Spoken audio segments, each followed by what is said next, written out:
Hello everyone, I'm Robert Hisee. Most of you will know me, but for you that don't, I'm the UK's #1 unconscious mind therapist. And welcome to the MindKite Podcast. Hello everyone, I'm Robert Hisee, the UK's #1 unconscious mind therapist, and I'm joined today by the one and only, my good friend Paul Danan. So thank you for coming, my friend. Thanks for having me, man. Yeah, good to be here. Thank you, what mate. What a gorgeous place, seriously. Stunning, isn't it, eh? Yeah. My practice. Yeah, this is where I work from. I always wonder where you work from, and I don't know loads of your work. And I always have been interested because, like, so many people come on your podcast, and the stuff you do, the mindfulness stuff, and the kind of visualizing thing. Yeah. I really love, and I want to know more. And now I know You're where down to the road. come. You're only down the road, yeah, mate. It's my ends. I just moved to Arlo, everyone. So if you want a session, get Essex. online. That's it. Essex, mate. That's it. So, Paul, let's tell us a bit about the young you, mate. Yeah. Because I mean, you went to school with a few famous people yourself, if I remember you telling me before. Did you go drama school. Drama school I did. But I mean, I was at West Hatch, which was down in Chigwell, and there was, a few people went there. We had Sally Gunnell, I think. She was like the swimmer. Oh, swimmer. Yeah. But she's pretty old school now. Yeah. But we had some good people. When I went to drama school, there was loads. We had all of like Eternal were there. Naomi Campbell, all like Abs from Five, like? Kelly Brook. Who? Naomi Campbell. I joined after she was there, so Bonnie Langford I think were in there, but no, I miss Naomi's a little bit older than me, so but she was there. Yeah, I mean they have the pictures on the walls, all the headshots, But no, it was great. I was there with my good friend Danny Mays, who's done amazing. Great actor and brilliant actor, Danny Mays. Yeah. And what's that? Was it White? Was one of the Night for a little while ago, though? That was amazing on Netflix. Yeah, great series. I can't remember the name, but he's epic. He's done Mike Leigh films, and he was always like the best actor in the class. White Island, is it White Island? Could be. I might be wrong. And Kelly was there, and Lee Ryan, who's and it's amazing that we've all kind of gone and done our thing. Lee Ryan as well, Italia Conti. So brilliant. and that was like an amazing thing for me to do, to leave West Hatch and kind of follow my dream really. But I mean, I'd already done like some stuff with Sylvia Young, kind of local Gants Hill night classes in Essex. Did you used to date that girl when you was younger at school or college? Or Kelly? For a little while, yeah. When we were good friends. We were good mates when we were both at the drama school, and your kids, do you know what I mean? You're young, you're just having fun. And did you used to talk about like good visions of the future, you guys? Like even when you was young, you and Kelly and people like that, or Levi, did you have big visions? Was it sort of always talking about where you're going to go, what you want to be? Was it? Do you know? I think it was more like secretly, like because there's a lot of competition, but no one wants to kind of say like. But in my head, I knew what I wanted. I knew that I wanted to. To do movies. I really wanted to, do big things with my acting. But when you're at a performing arts school like that, they tell you have to learn everything. So you've got to dance, sing and act. So, because they want you to be an all-rounder. Yeah. So for me, I was never a dancer or a singer. I mean, I used to break dance when I was young, but to do ballet and tap and jazz and modern and kind of double work where you're lifting a girl up, while singing a song, you're like, fucking hell, this is crazy. Yeah. But it's so amazing when you learn to do it, and you're doing it every day religiously, and you're learning elocution and stage fighting, and these things that you think, wow, like you wouldn't do that normally, and you get challenged, and then suddenly you're in a jazz class, and you're doing a routine to Janet Jackson, and everyone's in time together, and you feel like you're the bollocks, you're like, you actually energy's great. Sweat your balls off, the energy's amazing, and it's just the best feeling. I miss it. But then I knew I wanted to, really follow with my acting and concentrate on that. And originally I was in a boy band for a bit, and that kind of like was doing all right. And I was like the rapper, and it was fun those times. It was boy band days, in the 90s. And then I went into modelling, and I kind of really enjoyed it, but at the same time, I remember being at a casting, just kind of queuing up with all these gorgeous models and thinking, what am I doing here? I'm not bloody 6 foot, you know, and they're all so good looking, and I want to do more. I don't want to just like have my picture taken. I want to actually act. Yeah. And that's when I kind of realised, like, okay, I'm not going to do that. I'm going to just concentrate solely on that. And you know, when I was younger, as I said, like, I was doing Sylvia Young classes, and I got to do a few bits in EastEnders. And I just, when I was on that square. Because your mates were Gaffney, didn't you? You said you were 13, 14. Yeah, and We've got him on, I think, next week, hopefully. And, you know, and it was just Paul Nichols, you know. Yeah, Paul Nichols. Yeah, and like, it was amazing. You just get the bug. You think, wow, this is what I want to do for a living, you know. So, yeah, so fast forward, Hollyoaks comes out. And how was that when you got told you was going to get the part for that? How did that it was work? mental. It was like, you know, I never could have dreamed. I mean, it was the perfect job because, like, Beverly Hills 90210 was out. Everyone was loving that, and suddenly, like, you know, the UK thought, right, let's do a type of version of that. And the guy that made Grange Hill and Brookside, you know, made Hollyoaks and created Hollyoaks, and you know, to get an audition was awesome. And at that time, I'd left Italia Conning, and I was doing method acting classes. I was really kind of getting into the characters, and this character soul that came up for me was like someone really, like, he was a bit of me, but he was different to me. He was the type of person that I kind of wished that I could have been like. You know, because he was hard, he was naughty, he was always in trouble with the police. He didn't give a shit. And I kind of had that inside me, but was always too nice to even do things like, you know, or too scared, maybe. Through acting, you got to experience that buzz. Yeah, and when I got the job, you know, it's like suddenly you move up to Liverpool and you know, you're going to be on TV, and it's like the best training ground, you know, and then I'm there once you've done your...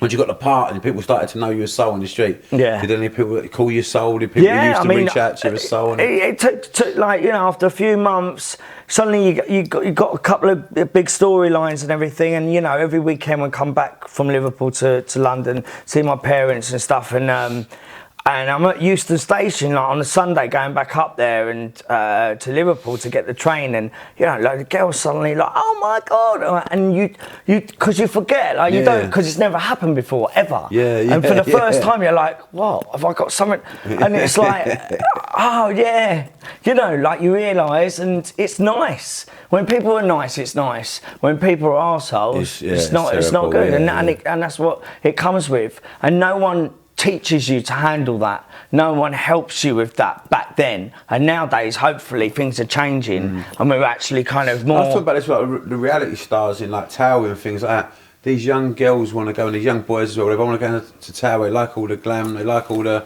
stories in the paper when they're wearing a designer dress and getting paid for it. But when they get slated for their boyfriend or for cheating, then they all go, oh, it's terrible, but it's part of what you sign up for. Of course, because you want the press, but you don't want the press. Yeah, you can't choose. No. Once you put yourself in that limelight, I think this what worries me is that they give them enough preparation nowadays in the reality world that, you know, this is what's really going to happen. Like, you are going to get good, but if the press takes you, they can also find all your shit and they're going to ruin it as well. So, don't get into it unless you're ready for that. I think. Yeah, because you've got to be geared up for that. and there isn't enough help with the mental health side of things of that, because you know, we never knew the word mental health back then. We didn't know what that was. You know, I'm talking like the early noughties, you know, late 90s, like even up to kind of 2007, anyone had anxiety, 8, like, no one, like, so you had a publicity department that was sending you on big, like, shoots with like, you know, with some of the cast or whatever for smash hits or whatever it may be, and you know, and that was all fun and that was all good, but that's kind of, they just kept pushing you to do stuff like that, but smash hits, bloody hell. The other side of it, when the press were saying stuff, you know, like in the Sun or the Star or whatever it may be, that weren't nice about us, they were just like, stop doing that then. well, you know you're not allowed out. You know you shouldn't be swearing, or you shouldn't be, you know. And it's like, I'm a kid. What am I supposed to fucking do? Like instead of like, are you all right? How do you feel about this ridicule, this kind of embarrassment? You know, because you're full of shame, you're full of guilt. You don't know what you feel you've done wrong. You know, and it's like, but hold on, you never really prepared me. And then it's also that fame thing when those girls come up with it, it's great. But when these guys used to grab me and take my hat off and rub my head thinking they owned me, that was horrible. It's a form of bullying. Yeah, it is, yeah. You know, and you go and then you fear it happening again. When there's a group of lads, I go to a festival and, oh shit, 1 minute you're a legend, the next minute, if you don't like be the way they want you to be, who do you fucking think you are then? You know, hold on, 1 minute you call it, being all not, and next minute I haven't done what you want because like I'm your property, and suddenly what? Like I'm like what? You think you're big time, or you think? Hold on, you came up to me. Mate, I'm just chilling. Yeah, and it's really like, and that stuff, stays with you. Obviously, you can see. It does. The so you walk around a bit fearful, and I wonder why people kind of wear a hat. Don't want it. And then there's the person, there's the whole, I was part of the Levinson inquiry, like I had my phone hacked, my everything hacked, really? All the hacking was done to me. Just to find some dirt on you to put It was horrific. Stories came out that weren't true, my parents' address and my parents' phones and everything, it terrible, took a long time to get a proper, I've got an official apology from News International, like on proper, I'm going to frame it. I haven't had time to do that yet, but it's there, and it's like, and they had to, they paid for their errors, and they've had to pay out a lot of people, but, that's not cool, man. No, that fucks with your head. Yeah, I can imagine. And do you think a lot of people get like... Sorry to swear. We swear on it, it's fine, it's cool. I shouldn't be, though, really. It's cool, it's cool, don't worry, mate, we're fine. We'll have a little swear up on this one, don't worry. So, because I'm with one of my own. Yeah, that's it, mate. Fuck you. We'll have a little swear, eh? How about it? So let's have a look at. So but I don't want to talk about negative things. Wealth. No, it's not negative. It's real. It's real. It's real. People are interested in the realness. Ain't all about, as we said. It's just I'd like to help people now that are going through that. You look at the suicides. You look at the people that are famous one day. That's what I was going to say. Yeah. Mate. At the minute, the people going through this, there's suicide through the roofs. Reality stars are killing themselves, and I think. What the points you're saying there is a prime example is that you sign up for this stuff for the fun, but then you don't realise the other side of it. No one prepares you for it, and no one's there to really help you. I mean, you sign up for it because it's your job and it's work, and you want to get paid and you want to have fun, and of course, what what is good has to always has to be bad. Drink and drugs, just say, because I know you're recovering now and you're doing really well. And you're helping so many people yourself, which is remarkable to out of to you. But do you think that sort of industry sometimes when you're partying, you're getting paid good money? You're having fun, you're doing what you love. Do you think it's got some downfalls to like lead people into that party life? Or I think that's not what makes you an addict. That's not what becomes. That's not what gets you into it. I know plenty of people that don't have addiction, that partied back then, or took it or left it or didn't. They had a choice and they kind of didn't go the way I went. I think a lot of addiction is to do with trauma when in your childhood. I think it's a lot to do with also trauma that carries on, not just childhood, but through teenage life and adult life. And also imprinting. I mean, some families. I see a psychotherapy study on people that had parents that drank, like were alcoholics. Then generally, I think it's up to the age of 7 was sort of imprint that then the kids would become alcoholic. Not all of them, but an high percentage.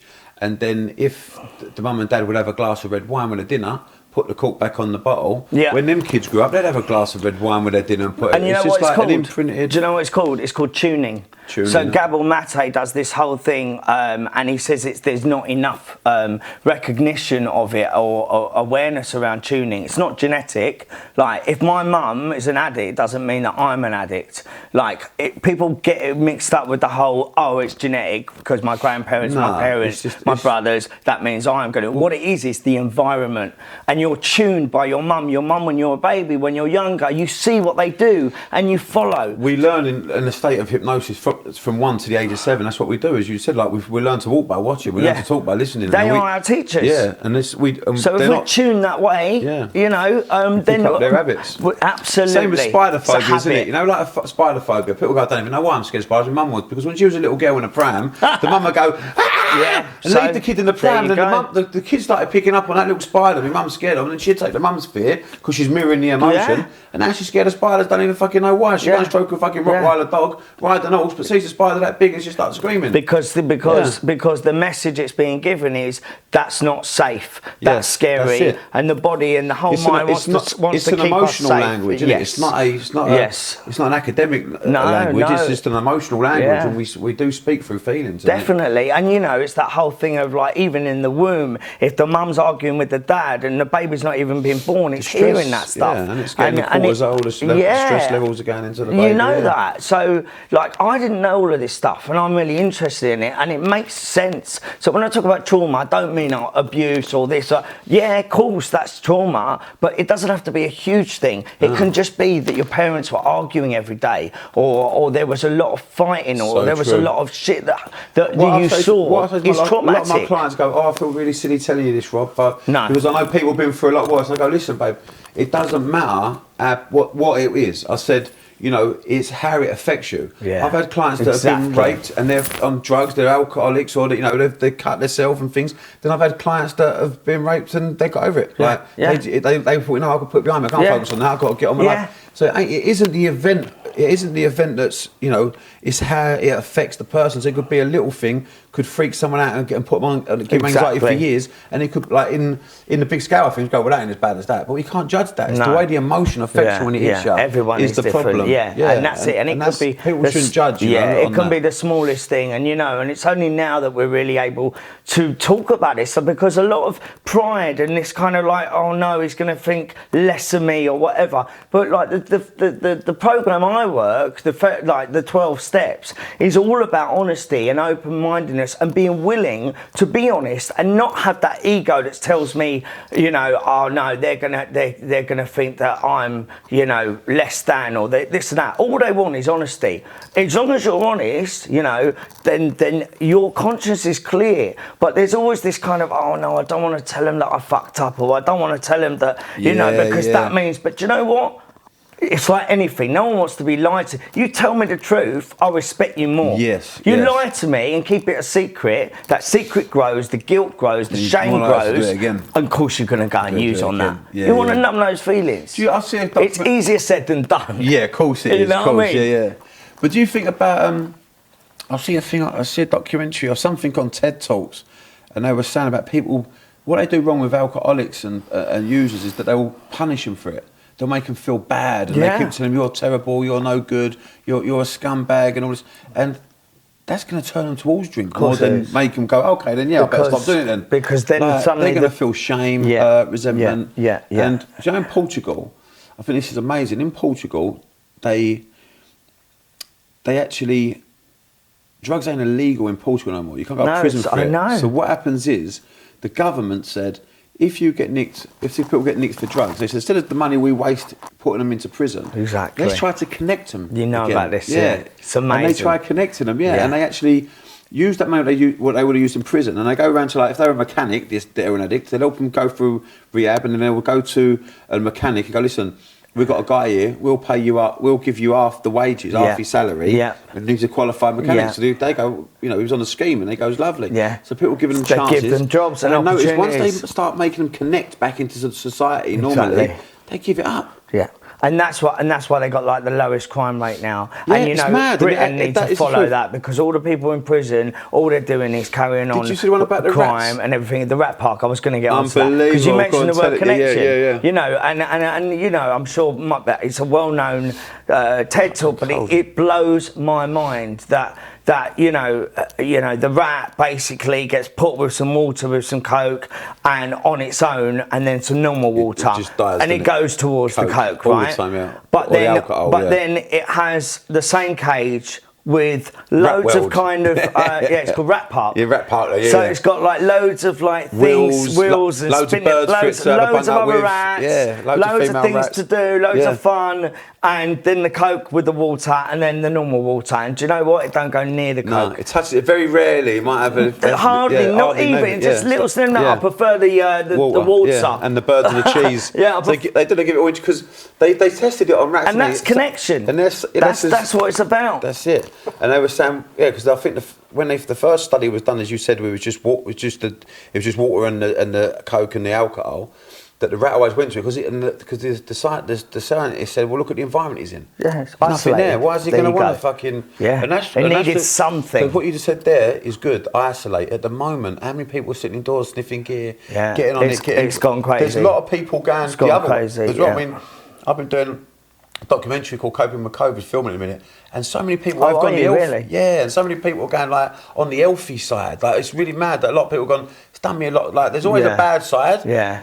But then some have had a lot of good of it. Because I think a lot of people doing the health, the eating healthier, and it's great. Spending time with their family. Because we've had a year, right, for them to experience and experiment, and the people that went hard at first thought, right, great, I'm not at work. Let's carry on. Let's crack on, right? And then suddenly, after a few months, it's like I can't live like this. So the non-addicts have gone right. Enough of that. Let's get healthy. You know, and they've done that. And then even the addicts, I think, have just got worse because I work in a treatment centre. I help out at this amazing place, and you know, I'll name it. It's called Gladstones. It's incredible, and it's in the Cotswolds in the country. Kind of reminds me of here, and you know, and I see these people, you know, in the groups, and I'm in the groups, kind of, you know, giving my kind of suggestions and help around things and experience, and most of them will go, yeah, it was COVID. It was COVID that done me. So I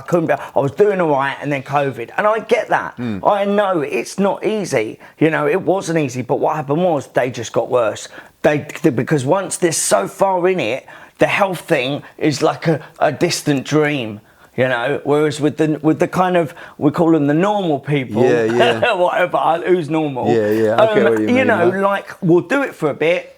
And then go, right, okay, enough I'm done. now, I've had I've enough. done. And now I'm going to go on the healthy side of things. And you know, and fucking hell, I wish I could be, you know. Because you know. But then some people take that to the extreme. But it's the same as that. Some people can have it like me. If I do have a booze, then I'm going to go all day because if I have an afternoon pint gear, I can't do it because if I have a couple of pints, I get a headache. Yeah, right. So I think fuck that, might as well go all day, right? And that's so if I do go out on the afternoon, I know I'm drinking right. I'm going to go and I've planned for it, you know. Definitely. But then my missus, she can have a glass of wine. But then what about the next day? Do you leave it? Yeah, I hang over. Yeah, I'm hanging like I'm hanging. But my missus, my missus can go like, I fancy a glass of Prosecco. I go, all right then, not thinking anything of it. Yeah. And then she'll have a glass of Prosecco, and then I go, another one. She go, nah, I'll have an orange juice now.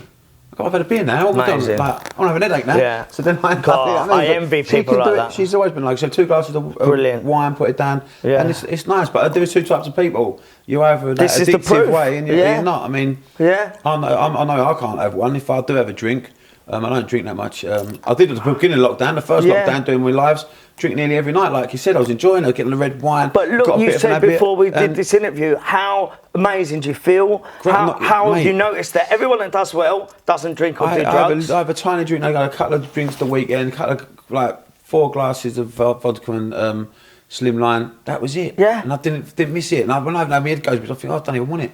So I'm really enjoying. But you said to me, you've noticed that people that don't have that lifestyle more successful. Yeah. Anyone that don't drink, are the millionaires and billionaires. They don't get on it and get drunk. They don't. And you know what it is as well. It's like, especially with my businesses now, things moving. I'm even enjoying it more and more. So much more is getting done. You're present. I'm not even trying. Just because, you know, on a Thursday I might go out with my pals, we'll have a few beers indoors, and then I made like Friday, and then Saturday you're getting back on your feet. No, it takes up a lot. We're not getting any younger, and you know, like we both share the same thing, ADHD. Yeah. And you know, ADHD, and like I think, to use ADHD in the right way is incredible. When you can get creative, the toolkits, you know, for hyper focusing, for visualization. If you can learn to hyper focus on something you love, we're going to become the best at it. Like I got guitar over there. I play guitar like Jimi Hendrix, Eric Clapton. I play golf in single figures. I can beat a therapist around the world. Let's score fucking 14. Amazing. Because when I find something I'm interested in, Yeah. I hyper focus. Like ADHD, there's not much I don't know about it. You know, like I talk to doctors, I think you ain't got a fucking clue. Like a lot of them don't even understand. You play guitar like Jimi Hendrix? Yeah, I play drums like Eric Clapton. Yeah, of course I can. Yeah. What? That's a Telling big ya. statement. Massively. I'll show you videos after. I'll have a little jam. Videos. I want to see it actually Come for on, real. Grab the guitar, Ted. I'll find a little track. You ain't having it. Look. Because like you can't name names like that and then. Yeah. I ain't got no distortion pedals or wah-wahs on, but I'll give you a little go. Yeah. But it's true, yeah. Like I mean, you do everything to the max. Because I can't get it out of my head. Yeah. It's like. So mixing it.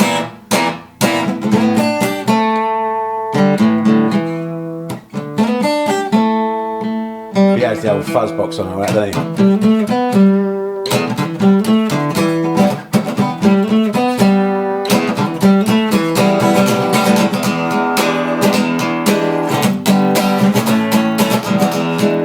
See, I'm in Purple Lace, you know it, didn't you? Oh, right, of course, man.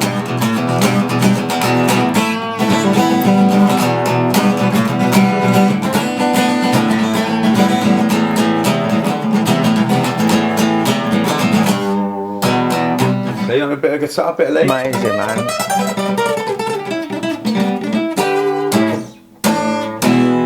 I love a bit of guitar. You get me on You this. reminded me of Elvis just then when you went. Dun, dun. No, man, it's amazing. It's great. Yeah, I love it. A bit of Elvis, a bit of rock and roll. You sing the blues, yeah? Come on, give us a few lines. No, not now. I love it. You got me at it now. You know, it's amazing. I play bongos and I wish that I played the guitar. I love the percussion and, you know, and it's something that, yeah, with me, though, I go extreme. I'll buy, like, every single drum there is and then, like, kind of, like, I'll play for a bit and then I'll just let you know and then the next thing. And what sort of songs do you like to sing then? What do I like Jim Morrison. I like The Doors. I really like The Doors. I like Pearl Jam. My little boy... Saturday, I showed him The Doors, the movie. Yeah, he didn't know what it was. Kilmer. He didn't look like him. Well, because he went method with that, and he actually he left his for wife, years. didn't he? He stayed with I heard he was coming home drunk with bottles of. It was crazy. It was crazy. Like he couldn't acting. leave Jim for a long time. Because he was so much like him, wasn't he? Yeah, Like, it was unbelievable. Yeah, it was. It's even You scary thought to it look was at him. it. It's incredible. Yeah. The lips, even when he done the bit when he was tripping, the way his eyes went and all that, it was phenomenal. No, it's an Favourite Doors song, song. Riders of the Storm. What's yours? Oh man, probably When the Music's Over or The End. Oh, you like the dark stuff, yeah? Yeah. Be careful listening to that stuff. Yeah. You know, too much. Yeah, but so yeah. My mate's favourite song was that, and he ended up dying of blood in heroin, and he was like The End. And he was going to me when I was young. He went, when at my funeral, I went at my funeral. He just sat to all of us. I used to love The Doors and The End. And when he died, we fucking played his funeral. Oh, because it's like 13 minutes. Like it's epic. It's ridiculous. It's a journey, isn't it? Yeah. Father, yes, son, I want to kill you. Yeah. Mother, yeah, that's me. I want to fuck you. No, it's wicked. That's my my growing up, like Tubular Bells. Like all like but I love my Prodigy, Orbital, like that stuff. I love my hip hop. I love a bit of everything, but I will always go back to my 60s rock. I'm gonna get you on one now. Put me on the guitar. What's See if that? you know this one, right? You can sing it, yeah?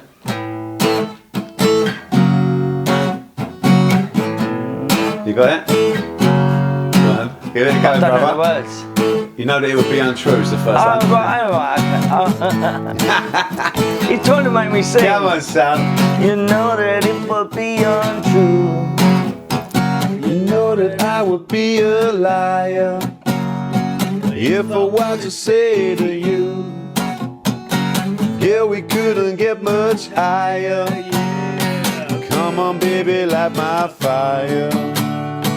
Come on, baby, light my fire. Trying to set the night on fire. Pedal down now. Tune it. Yeah. Tune it. I vape too much. You need the old Hammond organ on that one, though, don't you?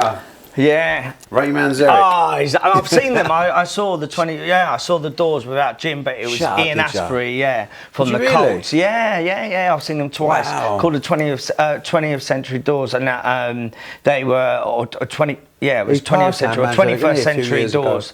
And and he passed, but I got to see him, man. He was fucking the bollocks. Yeah. So I'm at Wembley Arena as well, and people left right at the end of the concert because the lights come on, and suddenly he went, "The clock says it's time to go now," and like because like it was 5 minutes since like the lights come on, suddenly they just came back on for an encore because that's what the doors fucking did. And me and my brother, because we were still there, just like whatever, like just like wow, what a gig. And suddenly, so there was only about 100 people left that got to see that. Yeah, and I'll never forget it. Robbie Krieger's great guitarist, by the way. Robbie Krieger was unreal. It's another look at him, the 27 Club, isn't it? Jim Morrison at age 27. Look at Amy Winehouse, 27. River Phoenix, River Phoenix. I think Brian Jones. Brittany Murphy. Yeah, there's loads. It goes on and on, doesn't it? It's very mental. it's really scary, All these like genius people died at 27. It's a crazy thing. And most through drugs, and that's terrible, but it's the truth, isn't it? Most of them through drugs or alcohol. Yeah, that's why, no, that was going to sound really, but when I passed 27, I was like... I did though. I used to play guitar. The ego! My ego, mate. It's ADHD. I used to play guitar, I used to be in bands and touring. I used to think, I'm so good. I'm going to go. I know it. When I was 27, I used to shit myself. And when it went that year, I thought, fuck me, I've made it. I'm all right. I'm going to live. I played guitar since I was 11. I was brainwashed by Keith Moon, wasn't it? I think it was 20 something. He was a bit older than Mooney, wasn't he? And you mentioned, like you say, Keith, and it just makes me think of Keith Flint. And like, it was only... That was terrible, that was. 2 years, last week it was, his anniversary of his death. And like...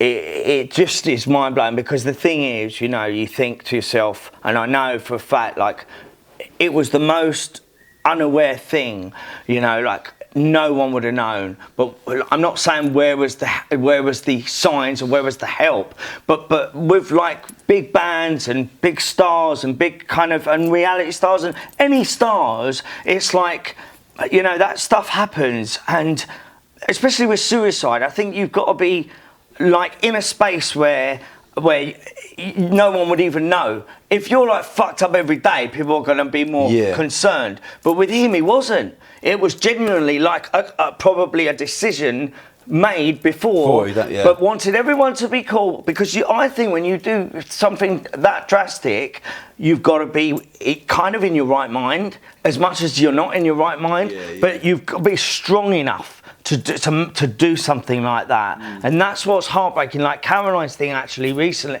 what was it, a year I think it was that we came to for her, or was it it was a year. And that for me is, that really done me. And and obviously, she didn't seem very strong, very fragile. But we were more aware of her state then. Yes. And I think with people like Keith, it's just like, like Liam Howlett, who is the main guy of the Prodigy, apparently he was with him like a few nights before, the night before, and they were just laughing and everything was cool. How would he have known that the next night he was going to do that? I'll tell you, one of my friends, I must be about 22, I think. I was about 22 years old, and my pal Minto was about 30. And I was in the pub with him on a Tuesday night. We're going to Conk, all those to get up and do a bit of karaoke. He'd get up and do his tune, and we'd have... I remember fucking about round the pool table, like fighting, like mucking about, you young and that. Yeah. Mucking about, having a booze. And when he left the pub that night, he went, Hisee, come here, he went, get a cuddle. And when he gave me a little hug by, I remember thinking, what's he fucking doing? I said, that was a bit... No, it's just weird, like... Bods and Bones don't really give each other a cuddle, like, really. Not like, it was a bit, not like that sort of emotional cuddle. Not the norm for him. See you later, son, or it was out of his character, Just a weird, it just felt weird. And when he walked out, I remember stood there back, only 3 or 4 seconds. And in the old days, we had like the pubs. The pub doors with them sort of curtains that come round them, didn't they? And I see him walking out the door, and I stood there looking, just felt weird. I didn't think anything of it. I just felt that was a bit weird, a bit odd. Anyway, we just cracked on. Late, rang me at 1 in the morning. I see, he was still drunk. Go on, fuck off. What, he was drunk? Yeah, he was always all drunk. He left just before me. I probably left 10 minutes after me. He probably he lived downtown, so he had to walk a bit further. So I got in bed and rang me, what's the matter? Laughing. I went, fuck off, man. And he was joking, right? Put the phone down.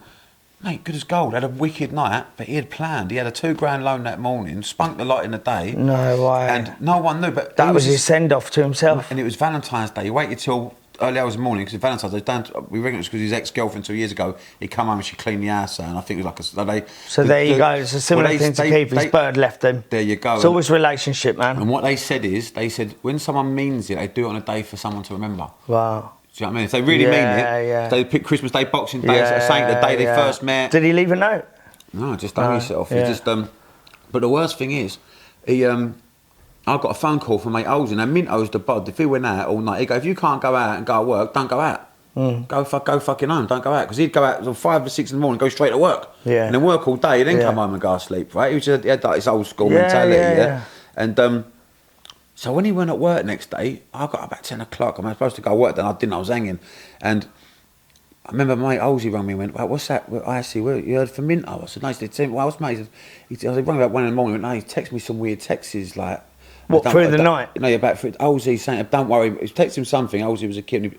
He said, don't worry, Olsey, it's all going to be over soon. And that was it, right? Yeah. And he said, Rob, I've been ringing him all morning. And he said, when I've got hung over at the bus stop, I've deleted the texts, and I thought, no, that weren't right. So I started ringing his work up, and the governor said, no, he's not. He ain't in. Like, what's that? We've been ringing his phone. His phone's ringing. I never always went to work and always answered his phone. So I said, we go round there, because someone was going to go round there, and they said, will you go round there because someone couldn't get there at work? I went, yeah, of course I will. So I went round to the neighbour's house, who's another friend of ours, and his wife let us in me in the garden, give me a screwdriver, because he broke a window once to get in the back door, so he just balled it up like a little tiny little window. So I unscrewed it, I looked in, I see his keys on the phone, a packet on the side, the fucking bottle of beer or something in the kitchen. I'm going, Minto, shouting. And I looked round up, and he's hanging off the fucking banister, still as day, in the same clothes that I left him in under 12 hours before. I was like, I fucking jumped out the window, went into shock, then I sort of blanked out a little bit. I remember sort of freaking out. So that's so traumatic for you to see. And I sort of come round about, it was right at the other end of the sort of road, I just started running, just run. And just like that flight mode, I suppose. I got the Surrey keys, my phone rang, and it's like one of them movies, and everything goes, I remember the phone rang, I was going, I said, go back to the house, it's me, don't worry, mate. I fucking know, and I started talking to him, so I went back to the house, and I got fucking all pins and needles in my mouth, and they come in, like the ambulance and all that stuff, and they went, oh, you've got shock, right? So I'm fucking breathing this bag, and someone went to me, you could die from shock. What's he fucking tell me that for? And I got a bag on me, man. You know what I mean? But it done me, that really done me, that did shit. No, that, because in the mind you just think no one can see that coming. I ain't seen them pictures on Instagram and Facebook. Yeah. There's this like someone who's depressed and they're smiling. Recently Kerr's dad, you know. Yeah, that you know, Mick, and I, you know, I love Kerr. Like, we're with the same management. He's an amazing guy, and he's got his own issues, you know, with addiction and stuff. And like, you know, we really need to be behind. You know, Tam's good friends with the family. Obviously, was with Mick, and you know, weren't expecting it. You know, like, I don't know that Mick, you know, but I know Kurt, and I just think, wow. You know, that poor kid, you know, because it's like who you leave behind and, you know, the damage that you do to the family. You know, it's very, I mean, for me, thank God, with my, you know, through my journey of ups and downs, I've never been that way. I love life too much. I've never been suicidal thoughts or suicide. I just went. There were times where I didn't want to live, but I didn't want to die. Yeah, I like you. So I'm in the middle, and that's kind of more painful sometimes because you're just like, well, nothing's even working anymore. Nothing's being numb. I can't, you know, and I don't want to live, but I don't want to die. You know, and it's like that's a tough one. So what do? You get help. Definitely. You know, and that's when you really come to the point of, I need to ask for help, I need to own this shit, and thank God I was fortunate enough to get that help. What would you say to the one out there now who's going through, you know, maybe struggling with alcohol, struggling with anxiety, depression? Would you say to them, ask for help, don't be afraid? You know what I mean? More than anything in the world, that's what my podcast is all about, you know, is asking for help, and you know, like, no matter how hard it may seem, people aren't going to judge, especially in today's world. People are going to be more happy that you finally admit it. And let's get it right, they probably know anyway. They're just waiting for you to put in the action and actually say it, because we can't drag everyone out of this. We can't, as they say, you can lead a horse to water. You can't make it drink it. That's the truth. And it's also, it's like with, I believe in God. God does a lot of things, but he has to meet you you have to meet him halfway, and and that's the thing. It's like we have free choice. We have choice to go this way or that way. And, when you need help, people are there to help, but you've got to put in the effort as well. Definitely. And the beginning stage is, hi, I'm fucked, I need help. That's kind of what the admittal. Because the denial stage is, I'm all right, no, you're not. We can see you're not, but if you're going to keep saying that, I'll just leave you till you're ready, And it's like, what can you do? You can't force him. No. So it's like, ask for help and there will be help there, Mate, been amazing, mate. Thank you so much. Really enjoyed that. Just I want people to listen to my podcast.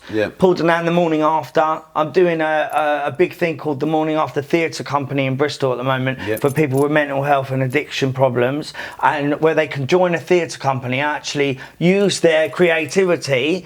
And instead of being isolated or down or depressed or using, they come and do a bit of drama and do a bit of theatre. That's amazing, mate. Yeah, so it's my new project. Yes? Anyone in Bristol? It's on Zoom at the moment. It's on Zoom. For anyone, it's free.